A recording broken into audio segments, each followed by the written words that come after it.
Assalamualaikum warahmatullahi wabarakatuh dan selamat sore untuk kita semua dan tentunya untuk eh, calon-calon entrepreneur.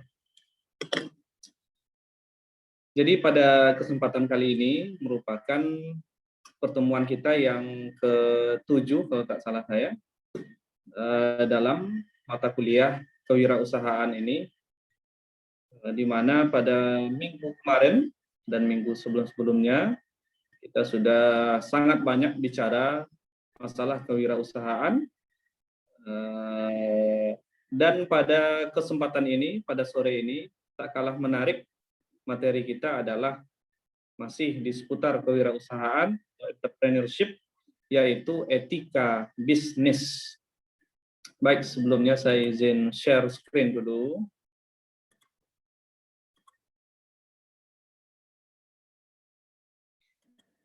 Jadi, ketika kita menjalankan suatu usaha atau katakanlah sebuah bisnis misalnya, selain kemarin kita sudah melihat bahwa untuk memulainya itu kita perlu adanya niat yang kuat, lalu ada perencanaan, lalu ada eksekusi, kemudian kita juga melihat manajemen risiko, dan tak kalah penting, minggu kemarin kita lihat seperti apa peran dari jiwa kepemimpinan dan komunikasi untuk menjadi seorang entrepreneur yang sukses. Jadi hari ini kita akan melihat seperti apa etika bisnis yang baik dan yang layak sehingga akan berpengaruh positif atau memberikan nilai positif untuk bisnis atau usaha kita. Nah, itu yang akan kita bicarakan pada sore ini. Nah, yang pertama, ada pemahaman tentang etika. Bicara tentang etika, nah tentu kita tidak bisa terlepas dari ajaran kesusilaan dan menciptakan akal, di mana etika merupakan refleksi dari ajaran moral. Dari mana refleksinya? Refleksinya adalah dari tingkah laku dan dari setiap kegiatan yang kita lakukan. Nantinya akan terefleksi. Kemudian usaha sistematis dengan menggunakan rasio untuk menafsirkan pengalaman moral individu dan moral sosial sehingga dapat menetapkan aturan untuk mengendalikan perilaku manusia. Nah, jadi di sini kita lihat ada pengalaman moral individu dan ada pengalaman moral sosial. Pengalaman moral individu ini bersifat internal, intern dari diri seseorang, di mana dia akan mendapatkan dari pengalaman hidupnya, dari sesuatu yang pernah dialaminya. Yang mungkin saja itu berkaca kepada lingkungan. Sedangkan moral sosial ini adalah tindakan atau suatu usaha di mana kita harus memperhatikan di mana kita berada. Sosial, kita melihat moral sosial ini tentunya akan sangat dipengaruhi oleh lingkungan dan sosial masyarakat atau social culture, kebiasaan-kebiasaan sosial yang berada di sekitar kita. Nah, sehingga dua moral ini, moral individu dan moral sosial ini akan mengendalikan perilaku manusia. Dalam hal ini akan sangat mempengaruhi perilaku seorang entrepreneur dalam menjalankan kegiatan bisnisnya. Nah, jadi kita lihat dulu etika itu apa sih maksudnya dan dari mana kata-katanya. Di sini diberikan yang pertama, istilah etika diartikan sebagai suatu perbuatan standar atau standard of conduct yang memimpin individu dalam membuat suatu keputusan. Nah, jadi ini etik. Sekali lagi, etik ini atau etika ini sangat mempengaruhi jalan atau pola pikir dari seseorang ya, sehingga akan membuat seseorang itu terpengaruh dalam membuat suatu keputusan. Nah, ini. Jadi bisa dikatakan di sini bahwa etika itu etika yang memimpin individu. bukan individu yang memimpin etika. Walaupun di sini kita selaku manusia harus bisa mempertimbangkan nilai-nilai daripada etika itu, sehingga kita tahu dan bisa mendeterminasikan mana nilai-nilai yang baik dalam artian memberikan positive value dan mana nilai-nilai yang negative value, nilai-nilai yang memberikan nilai yang tidak baik terhadap usaha kita. Nah, etika adalah suatu studi mengenai yang benar dan yang salah, dan pilihan moral yang dilakukan oleh seseorang. Jadi lagi-lagi etika ini kita selalu berhadapan dengan mana yang benar dan mana yang salah. Nah, jadi pilihan moral ini yang harus dilakukan oleh seseorang dengan mempertimbangkan segala sesuatunya. Benar dan salah ini tentunya tidak terlepas dari pandangan sosial masyarakat. Kenapa? Kadang menurut kita, menurut individu kita, menurut etika individu kita, hal itu benar, tetapi belum tentu benar menurut sosial masyarakat. Bisa saja itu salah. Jadi di sini kita sangat perlu dalam pemilihan moral yang dilakukan oleh seseorang. Lalu keputusan etika ini ialah suatu hal yang benar melalui perilaku standar. Artinya, ketika etika bisnis kadang-kadang disebut pula etika manajemen, yaitu penerapan standar moral dalam kegiatan bisnis. Nah, apa maksudnya? Ketika kita menjalankan suatu kegiatan usaha atau kegiatan entrepreneurship, maka ada satu standar etika yang harus kita jalankan ya. Kenapa? Contoh ya, misalnya ada customer kita atau pelanggan kita yang komplain terhadap produk yang kita tawarkan. Nah, standarnya seperti apa? Standarnya adalah kita menerima komplain atau masukan dari customer kita, lalu kita melakukan perbaikan dari segala sisi di setiap lini agar komplain itu dapat kita selesaikan. Nah, jadi ada standarnya. Dan ada kalanya komplain daripada customer itu tidak kita eksekusi atau tidak kita perbaiki, melainkan hanya kita terima saja. Nah, jadi ada standar-standar nilainya ya, atau penerapan standar moral dalam kegiatan bisnis. Nah, kita lihat lebih jauh lagi pengertian etika itu. Beberapa pengertian tentang etika adalah sebagai berikut. Yang pertama, etika adalah perbuatan standar yang memimpin individu dalam membuat keputusan. Nah, lagi-lagi diulangi, di sini adalah suatu perbuatan standar yang mempengaruhi pola pikir seseorang, dalam hal ini adalah seorang entrepreneurship, dalam memutuskan sesuatu, dalam membuat suatu keputusan. Yang kedua, etika adalah suatu studi mengenai yang benar dan yang salah. Ini juga sudah kita jelaskan tadi. Kemudian yang ketiga, keputusan etis adalah suatu hal yang benar mengenai perilaku standar. Artinya, ketika kita bicara, misalkan dalam tanda kutip, secara etis hal ini seperti ini. Artinya itu bisa dikatakan secara benar hal ini seperti ini. Nah, jadi kadang kita dalam kehidupan sehari-hari sering menggunakan istilah-istilah etis ini. Nah, kita lihat di dalam bisnis, etika bisnis diartikan adalah keseluruhan dari aturan-aturan etika, baik yang tertulis maupun yang tidak tertulis, mengatur hak-hak dan kewajiban produsen dan konsumen, serta etika yang harus dipraktekkan dalam bisnis. Nah, ini adalah etika bisnis ya. Jadi sekali lagi, etika bisnis ini berisi aturan-aturan etika. Nah, bisa saja dia tertulis, bisa saja dia tidak tertulis, yang semuanya wajib produsen dan konsumen serta etika yang harus dipraktekkan dalam praktek bisnis kita atau dalam menjalankan bisnis kita. Apa risiko yang kita terima ketika kita tidak menjalankan etika ini? Ya, bisa dikatakan ya ada banyak risiko. Bisa saja orang market trust itu akan berkurang ketika kita tidak baik.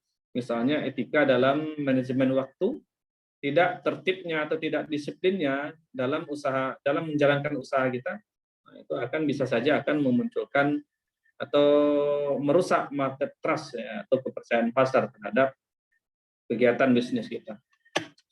Nah, kemudian apa-apa saja yang dicakup oleh etika bisnis? Nah, yang pertama adalah orang yang menanam uang atau investor menginginkan manajemen dapat mengelola perusahaan secara berhasil sehingga dapat menghasilkan keuntungan bagi mereka. Nah, ini ya etika bisnis ya. Jadi di sini mencakupnya ada banyak, bisa berbentuk investasi uang dalam perusahaan dengan konsumen, pegawai, kreditur dan pesaing, ada banyak. Nah, bisa juga etika cakupannya misalkan konsumen menginginkan agar perusahaan menghasilkan produk bermutu yang dapat dipercaya dan dengan harga yang layak. Ini juga suatu cakupan ya. Kemudian yang ketiga, para karyawan menginginkan agar perusahaan mampu membayar balas jasa yang layak bagi kehidupan mereka, memberi kesempatan naik pangkat atau promosi jabatan. Ini juga merupakan suatu etika, cakupan daripada etika atau balasan dari etika yang kita lakukan. Nah, bisa juga cakupannya pihak kreditur mengharapkan agar semua hutang perusahaan dibayar tepat pada waktunya. Ini tentu saja etika tepat waktu. Kemudian pihak pesaing mengharapkan agar dalam persaingan dilakukan secara baik. Nah, ini sudah tentu. Kenapa? Persaingan yang tidak baik yang hari ini kita lihat di mana-mana terjadi, nah ini bisa saja berdampak buruk kepada perusahaan. Bisa saja di saat itu kita memperoleh keuntungan yang besar akibat etika kita yang tidak baik tersebut, tetapi untuk jangka panjang itu sangat tidak direkomendasikan. Artinya jagalah etika perusahaan atau kegiatan bisnis Anda sehingga akan menjaga kepercayaan market terhadap aktivitas bisnis Anda. Lalu orang-orang bisnis diharapkan bertindak secara etis dalam berbagai aktivitas dalam masyarakat. Harus ada etik yang menggunakan sumber daya yang terbatas di masyarakat. Apa akibat dari pemakaian sumber daya tersebut dan apa akibat dari proses produksi yang dilakukan. Nah, misalnya bisnis yang berhubungan langsung dengan atau yang menyentuh langsung dengan kehidupan masyarakat ya.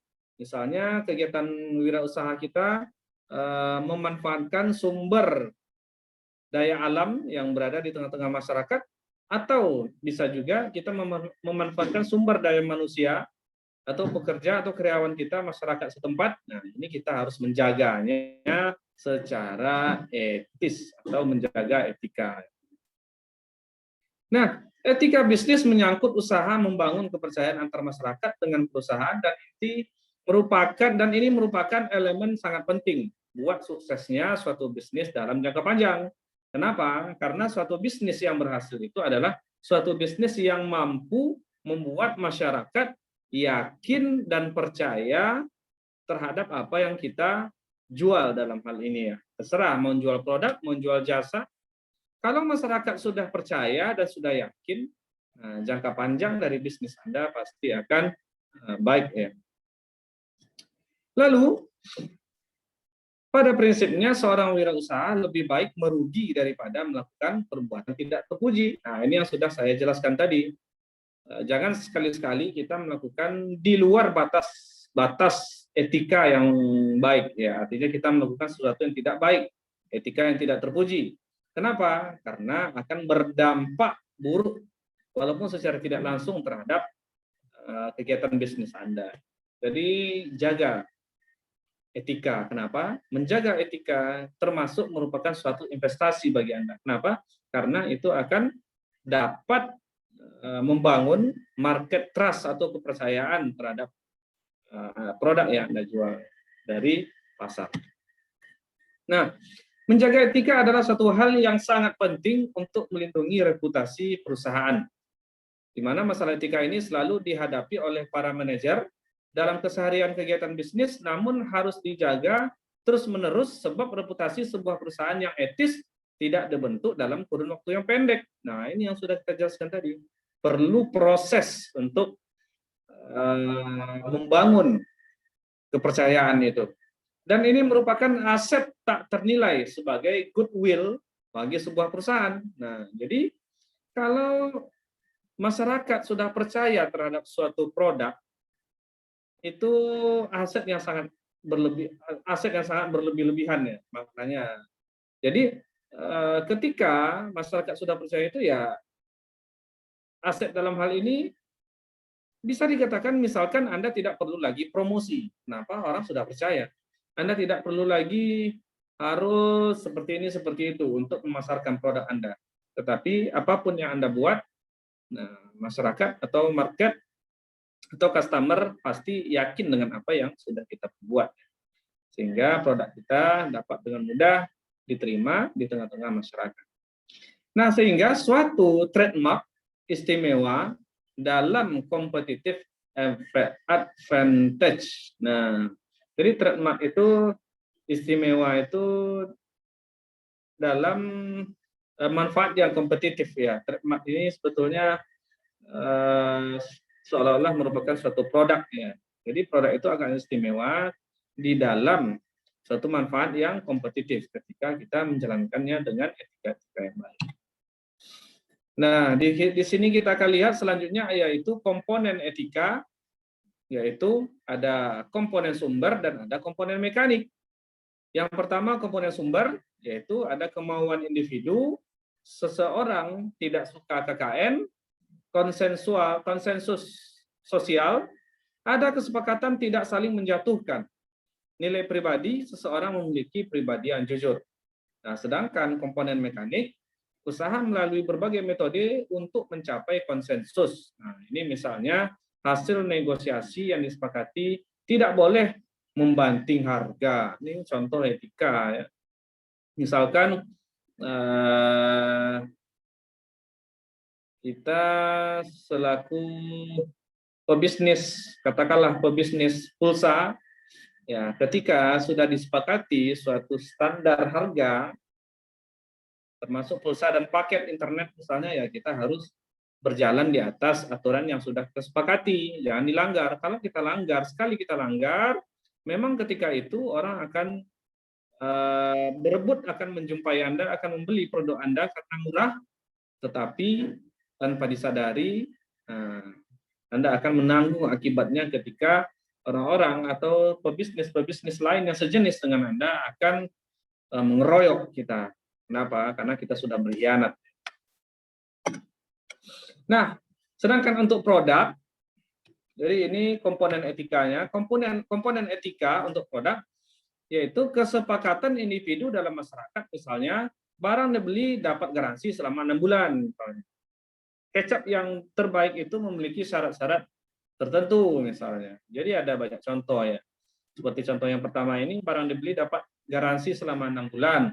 Artinya apa? Ya harus dijaga etika ini. Ketika dalam kurun waktu 6 bulan ini ada komplain atau ada kerusakan dari produk yang kita jual, lalu mereka mengembalikannya ke kita, ya kita harus dengan sepenuh hati dan dengan sungguh-sungguh menerima hal ini. Dan harus menyelesaikan hal ini ketika dalam tanda kutip garansi yang dituntut oleh customer kita ini masih di dalam batas-batas kewajaran yang di dalam skop garansi kita. Artinya kalau di luar garansi ya tak perlu ya dan tak usah ya. Tetapi kalau masih dalam garansi wajib hukumnya. Kenapa? Karena bisa kita bayangkan misalnya saya membeli sebuah televisi, katakanlah mereknya Samsung, misalkan 50 inci, di mana di sana tertera garansi 2 tahun, lalu di perjalanan baru 1 tahun 8 bulan TV-nya sudah rusak tanpa ada sebab, tiba-tiba mati, gagal mesin misalnya. Nah, lalu saya kembalikan ke Samsung, ya bisa saja Samsung dengan berbagai alasan menolak misalnya. Mereka tidak mau memperbaiki ini itu misalnya. Nah, ini ya bisa saja nanti saya akan bercerita kepada orang lain bahwa Samsung memperlakukan saya seperti ini. Orang lain itu akan bercerita kepada orang lain lagi. Artinya apa? Akan muncul customer perception atau persepsi dari customer itu persepsi negatif terhadap produk yang tadinya bermasalah. Nah, itu untuk produk. Gimana dengan etika, aliran etika itu sendiri? Alirannya ada disebut sebagai aliran deontologi, yaitu kewajiban moral dapat diketahui secara intuitif. Misalnya, rasanya tak pantas kalau kita turunkan harga. Nah, itu etika. Kenapa? Ketika kita turunkan harga, itu bisa saja menghancurkan harga pasar misalnya seperti itu. Atau menaikkan harga sama saja. Itu adalah contoh aliran etika. Dalam hal ini disebut istilahnya deontologi. Nah, ada juga aliran teologi, menilai perbuatan orang dari tujuannya. Misalnya, saya turunkan harga untuk jatuhkan lawan. Nah, kesimpulannya, etika bisnis perlu dimiliki individu dan perusahaan. Etika bisnis sangat bermanfaat dalam menyelesaikan masalah-masalah bisnis. Etika bisnis memiliki sanksi moral. Tanpa etika bisnis, ekonomi akan kacau. Kenapa? Persaingan akan tidak sehat. Kemudian ya akan banyak muncul persoalan-persoalan baru yang akan membuat tak terkontrolnya kegiatan bisnis atau kewirausahaan. Nah, sekarang kita lihat konsep etika bisnis. Konsep etika bisnis. Jadi, konsep etika bisnis ini tercermin pada corporate culture atau budaya perusahaan yang didefinisikan oleh Kotler pada tahun 1997, di mana budaya perusahaan merupakan karakter suatu perusahaan yang mencakup pengalaman, cerita, kepercayaan atau trust, norma bersama yang dianut oleh jajaran perusahaan. Hal ini dapat dilihat dari cara karyawan berpakaian, berbicara, melayani tamu, dan pengaturan kantor misalnya. Jadi ini merupakan suatu konsep bisnis ya, konsep etika bisnis. Nah, jadi disusun sedemikian rupa, katakanlah skopnya pada suatu perusahaan, sehingga perusahaan itu akan tergambar etikanya oleh khalayak berupa contoh etika perusahaan ini baik. Nah, baik itu dalam artian apabila kita lihat lebih dalam lagi itu akan banyak akan banyak jenisnya. Bisa saja etika bagaimana cara mereka menyambut dan memuliakan tamunya, bagaimana etika berbicara mereka, jadi ada sangat banyak. Kemudian apa dasar pemikirannya? Suatu perusahaan akan memiliki hak hidup apabila perusahaan tersebut memiliki pasar, memiliki customer, memiliki langganan bahasa kitanya, dan dikelola oleh orang-orang yang ahli dan menyayangi pekerjaannya. Kenapa? Ketika orang itu menyayangi pekerjaannya dan ahli di sana, mereka akan bersungguh-sungguh menganggap itu adalah perusahaan dia. Dia merasa memiliki di situ, sehingga dia dapat bersungguh-sungguh menjalankan. Nah, agar perusahaan tersebut mampu melangsungkan hidupnya, ia dihadapkan pada masalah. Jadi ada beberapa masalah. Yang pertama masalah intern, misalnya masalah perburuhan, bisa saja masalah etika di dalam ini. Kemudian ada masalah yang kedua ekstern, masalah konsumen dan persaingan. Nah, kemudian ada masalah terhadap lingkungan, misalnya gangguan keamanan, bencana alam, dan lain sebagainya. Nah, di sini pada dasarnya ada 3 hal yang membantu perusahaan untuk mengatasi masalah di atas. Itu yang pertama, perusahaan tersebut harus dapat menemukan sesuatu yang baru, mampu menemukan yang baik dan berbeda, tidak boleh jelek dari orang lain. Nah, jadi ini adalah suatu upaya untuk optimalisasi perusahaan dalam menghadapi berbagai masalah. Nah, untuk mewujudkan hal ini perlu memiliki nilai-nilai yang tercermin pada visi, misi, dan tujuan perusahaan serta budaya organisasi. Nah, bicara masalah budaya organisasi, ini tentu skopnya sangat luas. Budaya organisasi ini sudah terbentuk sekian lama pada suatu perusahaan. Nah, kita bisa lihat suatu perusahaan tertentu punya ciri khas, punya budaya organisasi tersendiri. Contoh, apabila kita ke bank itu luar biasa. Kita dilayani oleh satpamnya, kita disuruh masuk seperti ini, seperti ini, seperti ini. Jadi ada budaya-budaya tertentu. Kalau organisasi lain, ya mereka juga punya ciri khas tersendiri. Nah, jadi budaya organisasi itu terdapat beberapa unsur, yaitu yang pertama, memecahkan masalah baik internal maupun eksternal organisasi. Budaya tersebut dapat ditafsirkan secara mendalam. Nah, jadi bisa diartikan secara mendalam, nah, tapi hati-hati, takutnya nanti kadang budaya ini bisa diartikan, disalah artikan ya. Kemudian mempunyai persepsi yang sama, pemikiran yang sama, perasaan yang sama, sehingga memiliki rasa yang sama ini akan membuat budaya organisasi dari suatu perusahaan itu cepat dapat diterima oleh masyarakat. Nah, sekarang kita tinjau apa fungsi dan manfaat budaya perusahaan.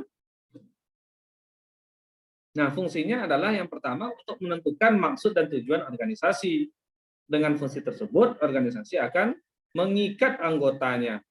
Nah, kemudian yang kedua manfaatnya adalah mampu memecahkan masalah intern yang sudah kita sebutkan tadi, masalah ekstern, memiliki daya saing, dan mampu hidup dalam jangka panjang. Jadi ini harus penting. Sekarang kita lanjutkan, lalu apa kunci untuk membangun budaya perusahaan ini? Kunci untuk membangun budaya perusahaan. Kenapa? Karena budaya perusahaan ini dapat menghasilkan refleksi terhadap etika perusahaan. Nah, ini misalnya memahami proses terbentuknya budaya perusahaan. Yang pertama, alamiah, konseptual, sumber daya perusahaan adalah karakteristik pemimpin, jenis pekerjaan, cara memecahkan masalah. Nah, jadi di sini dibedakan ya. Yang pertama, memahami proses terbentuknya budaya perusahaan, itu bisa saja terbentuk secara alami dan bisa saja memang terkonsep. Jadi di konsep sedemikian rupa pada perusahaan itu. Misalnya pada bank tadi, seperti security-nya itu sudah diajarkan bagaimana cara menyambut orang yang datang, membukakan pintu, menyambutnya dengan senyum, menegurnya. Nah, begitupun dengan misalkan katakanlah seorang customer service-nya, ya bisa saja bagaimana seorang customer service melayani seorang customernya, misalnya seperti itu. Gimana cara berbicara dengan kliennya, nah jadi ada banyak. Nah, sedangkan sumber daya perusahaan adalah karakteristik pemimpin, jenis pekerjaan, cara menyelesaikan masalah. Di sini kita lihat bahwa karakteristik pemimpin yang salah satunya dipengaruhi oleh atau ditentukan oleh etika itu merupakan sumber daya perusahaan. Ketika seorang pemimpin perusahaan itu punya etika yang baik, punya karakteristik perilaku yang baik, maka dia akan dihargai oleh pemimpin-pemimpin perusahaan yang lain, sehingga orang ingin bekerja sama dengan Anda dan customer pun senang untuk berjumpa dengan suatu pemimpin seperti ini. Jadi jenis pekerjaan juga dan cara memecahkan masalahnya juga. Seorang yang punya problem solution yang baik akan disenangi oleh orang banyak. Nah, memahami faktor-faktor yang mempengaruhi budaya perusahaan, apa itu? Yang pertama ada nilai, ada ideologi, dan ada norma. Nah, di sini kita lihat langkah-langkah untuk membangun budaya perusahaan. Yang pertama, menemukan masalah dalam organisasi, menemukan opini yang berkembang, dan menganalisis opini. Dari mana dianalisis? Ya, dari ruang lingkup, dari pemunculannya, dari kompetensi, dari mutu, dan kadar dari opini yang sedang berkembang. Nah, jadi langkah-langkah untuk membangun budaya perusahaan tadi, nah ini bisa kita lihat, selain ini juga ada kadarnya seperti apa. Nah, kita juga dapat, tadi yang ketiga adalah menganalisis opini, kemudian yang keempat menentukan strategi, membuat program, merumuskan pesan-pesan yang dapat mengubah opini negatif menjadi positif, positif menjadi lebih positif, kemudian terakhir menciptakan opini yang baru, yang positif tercermin pada individu image atau unit image atau corporate ya. Nah, kenapa hal ini penting? Karena di setiap elemen daripada suatu perusahaan, baik pimpinan perusahaan, pimpinan suatu perusahaan, karyawannya, nah, ini semuanya harus punya positive mindset ya. Jadi harus memandang segala sesuatu itu berpandangan positif. Nah, sehingga diharapkan ketika ada sesuatu yang terjadi atau ada opini yang berkembang, opini itu dapat dipandang positif ya. Negatif dipandang positif, positif dipandang lebih positif. Nah, budaya perusahaan dapat dibagi menjadi, ini penting ya, yang pertama produk, kedua organisasi. Ini tadi yang sudah kita lihat tadi ya. Sekarang individual opinion. individu, opini individu. Ini yang sering kita lihat di kehidupan sehari-hari. Kenapa? Karena kita terkadang mendefinisikan etik itu berdasarkan hal-hal ini. Contoh yang pertama, ulet. Nah, ulet itu adalah pekerja keras, teliti. Nah, menunjukkan Anda memperhatikan hal yang kecil ya. Jadi teliti ini hal yang kecil kita perhatikan. Lalu jujur pasti, kemudian tegas, ahli itu ya kita kompeten di suatu hal itu. Kemudian human relation ini kalau bicara menyenangkan misalnya, hubungan baiknya dengan semua orang, lalu dimanapun dia berada orang senang sama dia. Kemudian takwa, ibadahnya baik. Kenapa? Orang yang ibadahnya baik biasanya karakteristik orangnya juga atau profilnya juga baik, walaupun tidak semuanya. Nah, lalu opini bagian. Pendapat orang tentang bagian kami yaitu tentang contoh ini ya, kompak, pelayanan cepat, pelayanan baik, dan teliti. Nah, ini opini bagian. Misalnya ada suatu chapter di dalam sebuah perusahaan, misalnya bagian customer service misalnya. Nah, jadi ini contoh tanggapan dari orang lain. Misalnya orang beranggapan bahwa CSCS atau customer service pada suatu organisasi itu kompak, pelayanannya cepat, pelayanannya baik, dan teliti misalnya. Contoh saja. Kemudian ada opini perusahaan atau corporate image. Ini tadi sudah sempat kita singgung. Yang pertama ada produk, di mana opini terhadap produk itu ya ada banyak. Ya, bisa saja misalkan opininya enak dibaca produknya. Produknya itu enak dibaca dan perlu menyelesaikan masalah tanpa masalah, cepat dan terpercaya, fasilitasnya sempurna, harganya terjangkau, cara kerja obatnya tuntas ya, cara kerja obatnya tuntas kalau produknya obat. Ini contoh ya. Selera pemberani, ini baru ini bir baru. Nah, memang mahal tapi bermutu. Ini contoh opini-opini terhadap suatu produk. Mutu sesuai, beri kemudahan, buktikan dengan nyata, buktikan. Ini upayanya. Upaya untuk apa? Upaya untuk membuat opini ini menjadi positif dan yang positif menjadi lebih positif. Nah, organisasi. Bagaimana contoh opininya? Nah, bisa saja misalkan orang beropini kesejahteraan terjamin. Karyawan jujur dan religius, antusias, kompak, berwibawa, dan bisa diajak berbuat jahat. Tak bisa diajak berbuat jahat. Nah, ini bisa saja dari gaji dan intensif memadai, semuanya dijadikan kebiasaan. Nah, pantang menolak tugas, pantang kerja tak selesai. Nah, ini semuanya adalah contoh dari opini atau etika seorang karyawan di dalam sebuah perusahaan. Nah, hak dan kewajiban konsumen dan produsen. Ini juga harus diperhatikan, di mana hak atas kenyamanan, keamanan, dan keselamatan dalam mengkonsumsi barang dan atau jasa.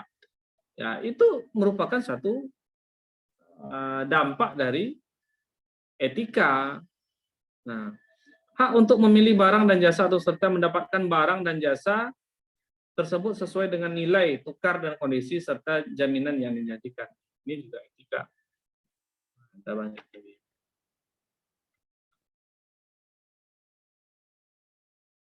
Nah, di sini ada hak untuk mendapatkan advokasi atau perlindungan konsumen dan upaya penyelesaian sengketa perlindungan konsumen secara patut.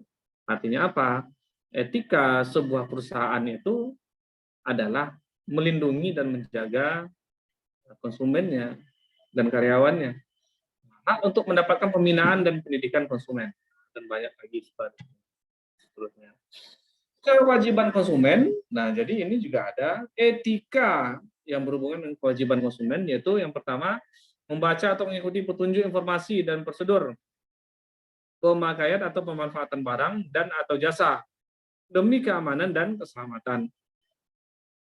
Lalu bertikad baik dalam melakukan transaksi pembelian barang dan jasa, membayar sesuai dengan nilai tukar yang disepakati, mengikuti upaya penyelesaian hukum sengketa perlindungan konsumen secara patut. Nah, jadi ini kesemuanya adalah bentuk etika perusahaan. Nah, berikut ini ada pula hak dan kewajiban produsen. Hak produsen itu juga ada, misalnya menerima pembayaran yang sesuai, mendapatkan perlindungan hukum juga tentunya, melakukan pembelaan diri sepatutnya di dalam menyelesaikan hukum sengketa konsumen. Nah, ini kewajiban produsen. Nah, dan ini yang kelima adalah perbuatan yang dilarang bagi produsen. Nah, jadi di sini berdasarkan Undang-Undang Nomor 8 Tahun 1999 tentang perlindungan konsumen telah mengatur larangan kepada produsen dalam menjalankan kegiatan yang sebagai berikut. Yang pertama, tidak memenuhi atau tidak sesuai standar. Nah, kenapa? Ketika kita dalam berwirausaha membuat suatu produk yang di luar standar, kita sudah membuat sesuatu yang tidak pada tempatnya. Itu tidak memenuhi hak daripada konsumennya. Walaupun dalam tanda kutip kita harus menyesuaikan biaya produksi. Tidak sesuai dengan berat bersih, isi bersih dan jumlah dalam hitungan bagaimana dinyatakan dalam label atau etiket barang tersebut. Nah, kita sebutkan berat barang kita 1 kg, tetapi kenyataannya cuma 0,7 kg. Yaitu etikanya tidak baik. Tidak sesuai dengan ukuran, takaran, timbangan, dan jumlah dalam hitungan menurut ukuran yang sebenarnya. Tentu di sini ada istilah kalibrasi. Ya. Seperti yang kita ketahui, misalnya di pasar itu, orang dinas pasar itu beberapa saat, beberapa saat, mereka melakukan inspeksi, ya, melakukan kalibrasi terhadap timbangan-timbangan yang berada di pasar. Misalnya di pasar sembako, jadi dikalibrasi. Kalau ada yang main-main di sana, bisa saja akan dikenakan pasal hukum dan dikenakan sanksi. Nah, tidak sesuai dengan mutu, tingkatan, komposisi, proses pengolahan, gaya, mode, atau komponen tertentu sebagaimana dinyatakan dalam label, etiket, atau keterangan barang. Nah, ini juga. Intinya apa? Intinya, ya kita tidak boleh, etika kita harus baik di dalam baik kita sebagai pengelola perusahaannya, baik kita sebagai manajemen dan juga sebagai karyawan. Nah, tidak mengikuti ketentuan produksi secara halal. Nah, misalnya nyata-nyata kita untuk membuat suatu perusahaan, katakanlah perusahaan bakso tusuk misalnya, bakso tusuk di Jalan Arifin Ahmad Pekanbaru yang sangat terkenal.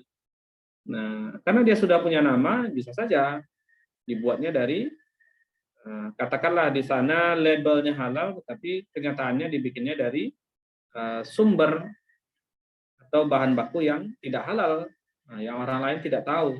Nah, ini mungkin saat ini bagus, memberikan dampak positif, keuntungan yang banyak, tetapi ketika suatu saat, nah etika yang tidak baik ini diketahui oleh khalayak, maka Anda akan siap untuk menanggung akibat. Jadi sekali lagi, jujur itu di atas. Nah, tidak mencantumkan informasi atau petunjuk penggunaan barang dalam bahasa Indonesia sesuai dengan undang-undangan yang berlaku. Nah, ini juga contoh produk etika. Memperdagangkan barang-barang yang rusak, cacat, atau bekas. Nah, ini paling sering terjadi pada pasar atau pada online market, ya. Kadang kita pesan lain, yang datang lain. Kadang yang pesan, kadang kita barang yang kita terima sudah cacat, kemudian barang yang kita terima tidak cukup, kemudian barang yang kita terima tidak lengkap sebagaimana yang dijanjikan. Nah, ini sangat sering terjadi, ya. Sehingga pesan saya, ya, berhati-hati ketika Anda selaku pelaksana atau dalam hal ini entrepreneurnya, ya pastikan itu. Pastikan barang-barang yang akan Anda berikan kepada customer itu dalam keadaan baik, lengkap, tidak cacat. Nah, intinya kita harus memuaskan pelanggan.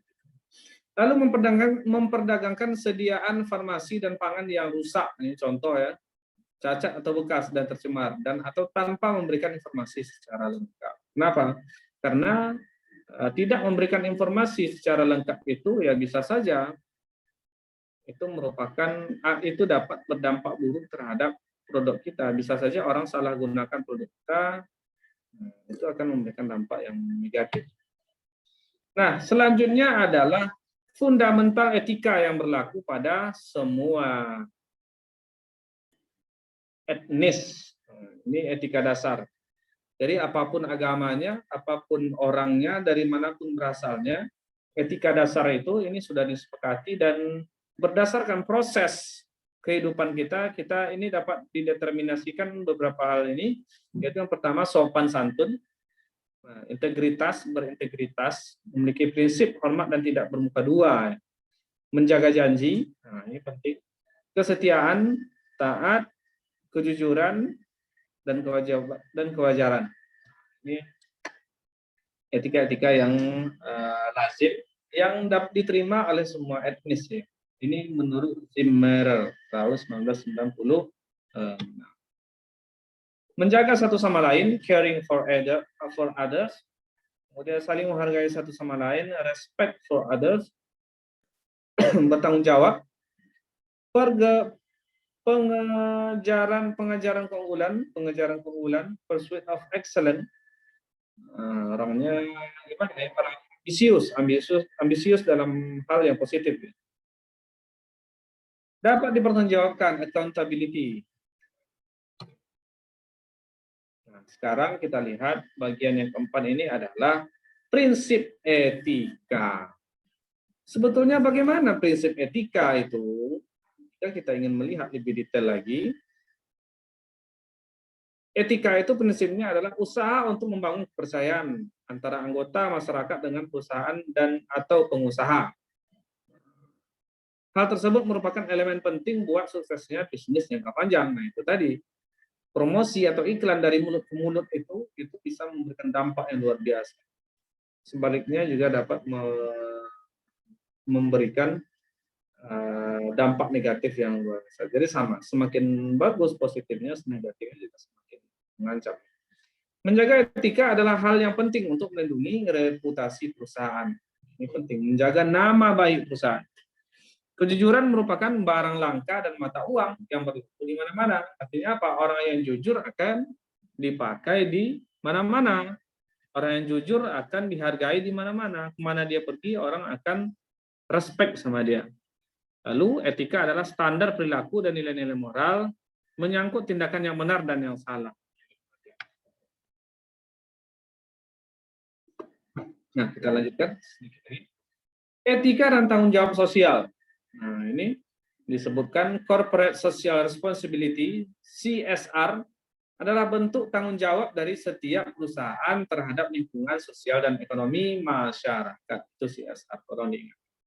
Pelanggaran etika akan mengakibatkan, nah, yang pertama, masalah citra publik, market trust. Orang tidak akan percaya lagi sama Anda. Tuntutan hukum.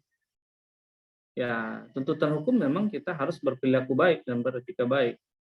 Tingginya tingkat pencurian oleh karyawan.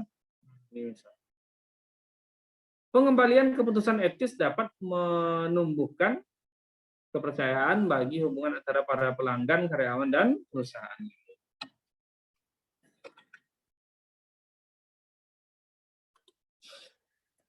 Nah, jadi itu beberapa contoh etika dan tanggung jawab sosial. Nah, ini juga ada contoh dari perilaku tidak etis dalam berwirausaha akan menimbulkan hal-hal berikut.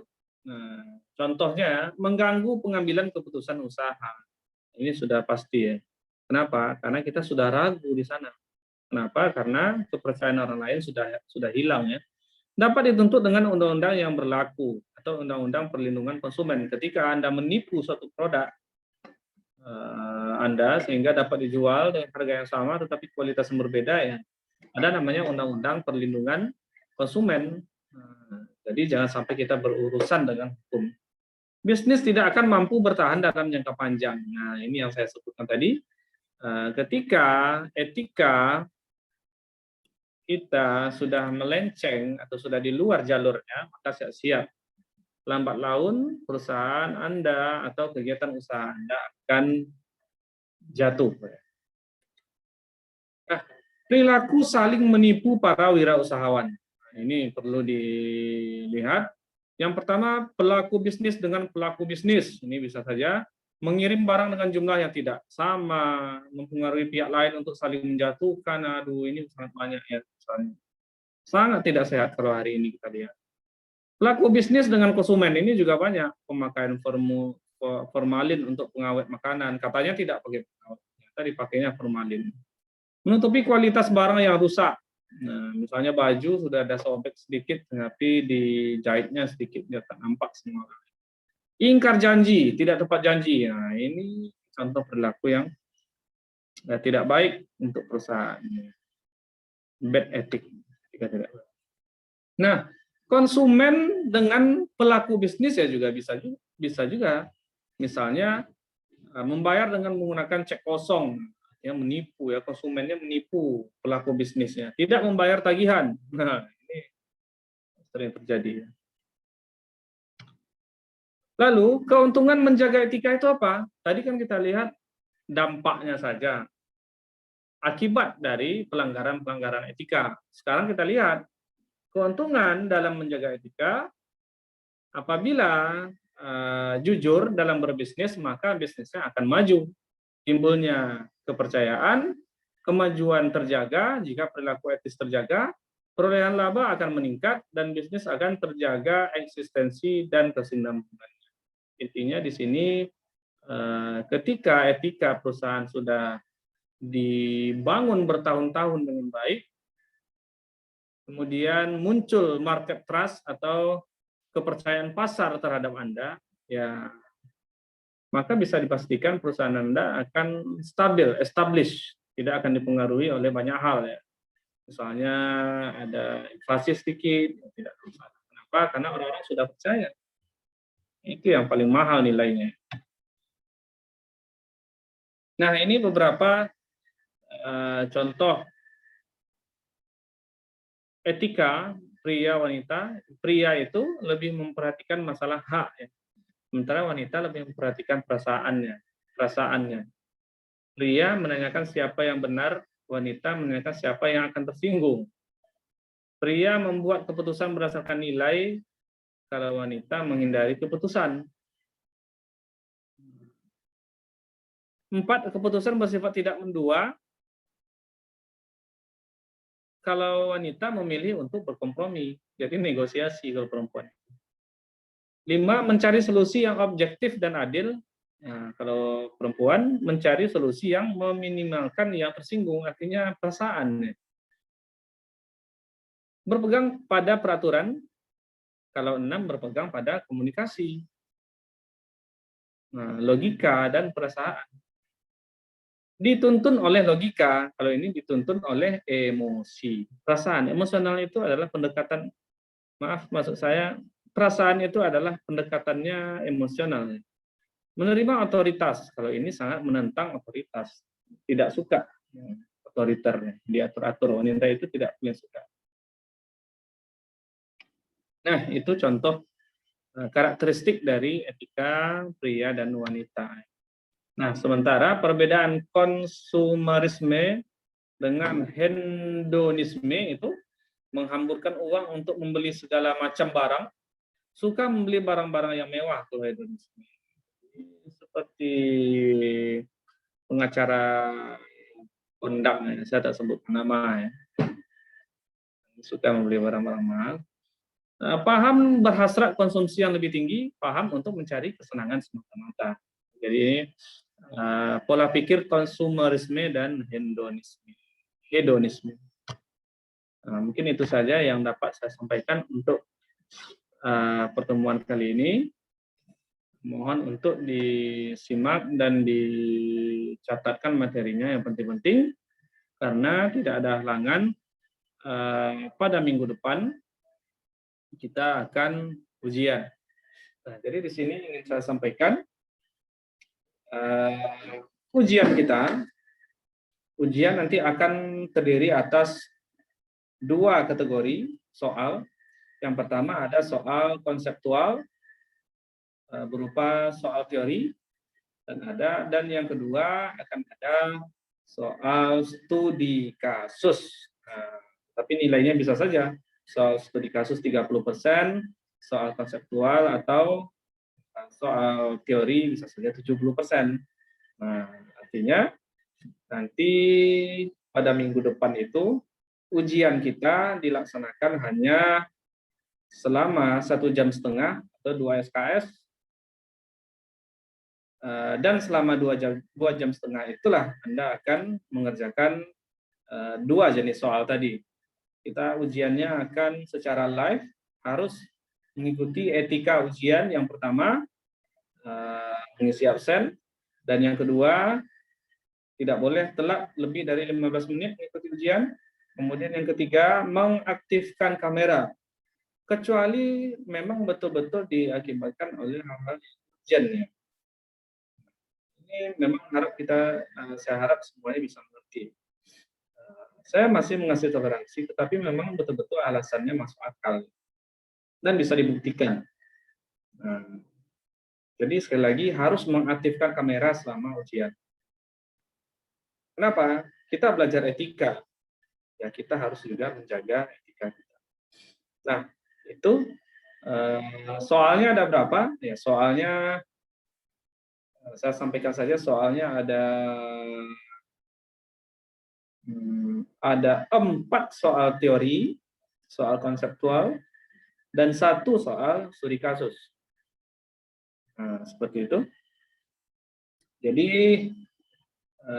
soal-soalnya itu nanti dari 4 itu bisa ada bagian-bagian lagi, bisa lagi ya, bisa ada 4A, 4B, misalnya. Bisa ada nomor 3 saja. Nah, kemudian yang tak kalah penting, nanti mohon belajar masing-masing. Itu gunanya, salah satu manfaatnya selain untuk penilaian, manfaat resume yang sudah kalian buat, tolong dipelajari dan dipersiapkan untuk ujian. Jadi ini ujiannya terus terang saja, ujiannya UTS ini saya akan memperbolehkan ujiannya open book saja. Nah, open book, tetapi memang detail soalnya cukup banyak nantinya ya. Jadi boleh buka buku silahkan. Nah, tetapi ya harus diperhatikan, jangan, kalau boleh buka buku jangan mengharapkan contekan dari orang lain. Kenapa? Kalau mengharapkan contekan dari orang lain, nanti tidak akan cukup waktu. Nanti saya tidak akan ngasih dispensasi waktu. Artinya apa? Kita ujian 1,5 jam. Nah, 5 menit setelah itu paling lambat harus sudah di-upload. Nah, seperti itu. Dan bisa jadi ujiannya saya buat metodenya, kita kerjakan 1 soal, lalu upload, kerjakan 1 soal, upload, baru saya berikan 1 soal lagi, upload, saya berikan 1 soal lagi, upload. Bisa jadi juga seperti itu. Itu opsi yang kedua bisa kita terapkan supaya meminimalisir contek-menyontek. Jadi pesan saya kepada teman-teman mahasiswa, tolong jangan dikasihkan jawaban Anda kepada teman-teman Anda. Kenapa? Anda sudah capek-capek belajar, sudah capek-capek membuat catatannya, nah jangan dikasih sama temannya. Enak kali temannya tinggal menulis dengan mudah, menyalin jawaban Anda, dan nanti kebetulan dia meminta jawaban dari 2 orang yang berbeda. Misalnya si A meminta jawaban kepada si B, lalu si A ini juga meminta jawaban kepada si C. Si B dan si C ini mengasih jawabannya. Nah, otomatis yang lebih tinggi nilainya nilai si A. Padahal dia mengandalkan contek-contek aja ya. Nah, kan apakah Anda tidak merasa terzolimi ketika Anda mengasih contekan, tetapi nilai orang yang Anda kasih contekan itu lebih baik? Nah, kalau saya nggak suka sih seperti itu. Berbeda dengan hal transfer ilmu. Nah, kita akan bangga ketika orang yang kita ajari itu lebih baik daripada kita. Tapi kalau ujian beda.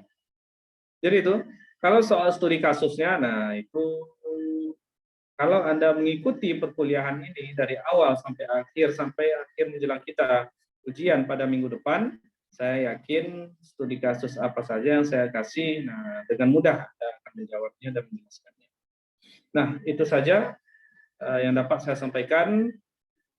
Lebih dan kurang saya mohon maaf. Apabila ada yang ingin dipertanyakan terkait pelaksanaan ujian kita, bisa dikomunikasikan secara langsung sama saya di grup kelas kewirausahaan kita. Sekian, saya tutup. Assalamualaikum warahmatullahi wabarakatuh dan selamat sore.